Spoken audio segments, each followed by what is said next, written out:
इनकी सरकार ने क्या बट्टा बैठाया था बंगाल में, ये पूरी बंगाल की जनता जानती है। कोई मिनिस्टर उनको पावर है बोल के, उनको पावर प्रोजेक्ट करके थोड़ा आधा अपोजिशन का दबा देंगे, ये भी नहीं हो सकता है। Please come to the I am talking to you sir. Now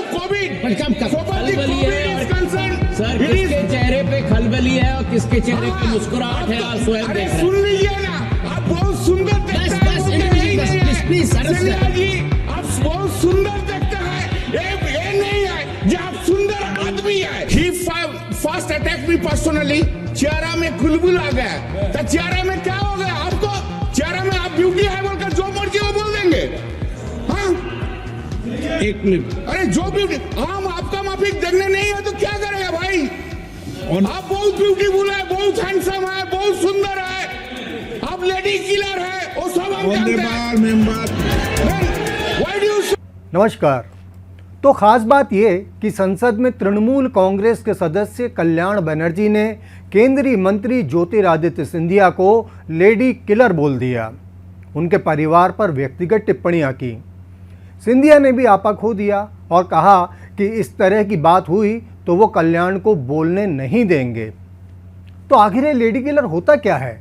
बात गंभीर है, क्योंकि लेडी किलर कहा जाने वाला व्यक्ति भले ही हैंडसम और चार्मिंग हो, लेकिन उसे औरतों को बहकाने वाली बात का भी इस्तेमाल करने के लिए कहा जाता है। इस लिहाज से सिंधिया का गुस्सा सही है। सियासत में भले ही कई लोगों के लिए हैंडसम और चार्मिंग ना होने के बावजूद लेडी किलर जैसे मामले सामने आते रहते हैं, लेकिन सिंधिया इसके अपवादों में से एक हैं। अलबत्ता वो किलर तो हैं। अपनी किलर इंस्टिंक्ट के चलते उन्होंने मध्य प्रदेश में वो बगावत कर दी थी कि राज्य की कांग्रेस सरकार 15 महीने में ही किल कर दी गई, यानी गिरा दी गई।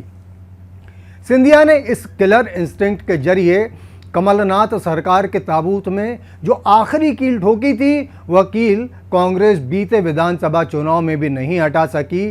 उल्टे उसके लिए नतीजे इतने कमज़ोर रहे कि वो वाकई अब तक कीलों की सेज पर ही कराहती हुई नज़र आ रही है। सिंधिया की इंस्टिंक्ट उनके परिवार ने पहले भी दिखाई है। दिवंगत माधवराव सिंधिया ने भी कांग्रेस के नेतृत्व द्वारा लगाए गए आरोपों से नाराज होकर 1996 में बगावत की और मध्य प्रदेश विकास कांग्रेस का गठन कर दिया था।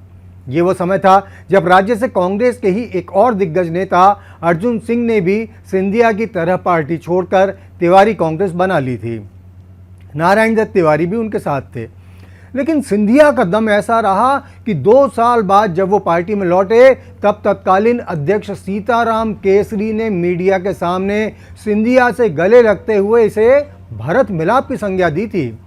निश्चित ही वापसी अर्जुन सिंह और नारायण दत्त तिवारी की भी हुई, लेकिन सिंधिया के मुकाबले उनकी स्थिति कमज़ोर दिखी।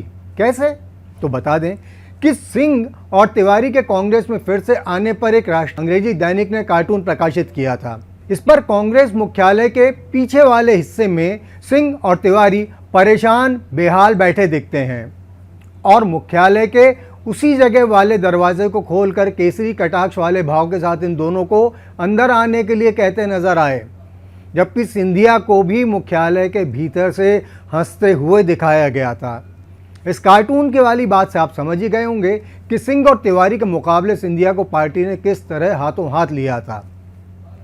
माधवराव से पहले उनकी माताजी और ज्योतिरादित्य की दादी विजया राजे सिंधिया भी ऐसा ही गुस्सा दिखाकर प्रदेश में 1967 में कांग्रेस की सरकार को ठिकाने लगाने में सफल रही थीं।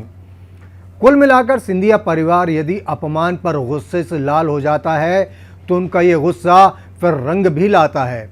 अब देखना होगा कि संसद में तैश में आए ज्योतिरादित्य सिंधिया आगे क्या करेंगे। आगे की बात के लिए आपसे हम फिर मिलेंगे। अनादि टीवी मध्य प्रदेश देखने के लिए आपका आभार।